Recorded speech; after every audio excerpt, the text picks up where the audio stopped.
们来泡一些干香菇，洗干净沥干水的鸡，我们来腌一下。加入一把姜片，加入2勺盐，1勺蚝油，还有2勺生抽，1勺料酒，再来1勺白糖，然后抓均匀，按摩一下。把我们泡发的干香菇放下来腌一下，然后放到鸡肚子里面去。姜也一起放进来。好了，腌1个小时。鸡腌好后，我们来把粽叶并排，一张一张排过来，排密一些。把鸡放上来，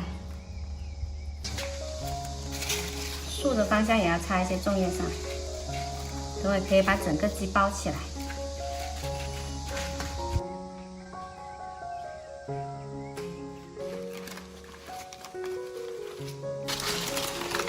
全部包起来后，用绳子扎紧。最近比较忙，都没有包粽子。我们今天做一个粽香鸡来应应节。扎好后，拿个盘子装起来，就可以上锅蒸了。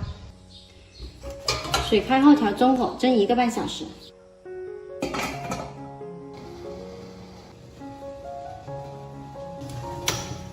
好嘞，我们的粽香鸡蒸熟了，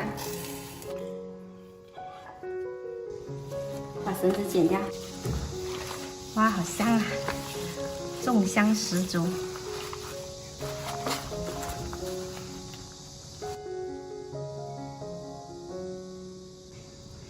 吃的时候就这样子撕着吃，超级香。粽叶还有香菇、鸡肉的香混合在一起，超好吃哦。哦，好烫，特别鲜美。喜欢的朋友可以试一下哦。好啦，可以过来吃啦。哦，好烫。荷香鸡啊，太大了。啊，这样拿着吃，这一片冷了吗？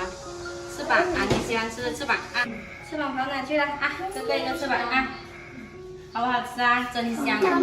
烫啊！要不要拿碗？要哪一个部分的？啊，爪子，爬前。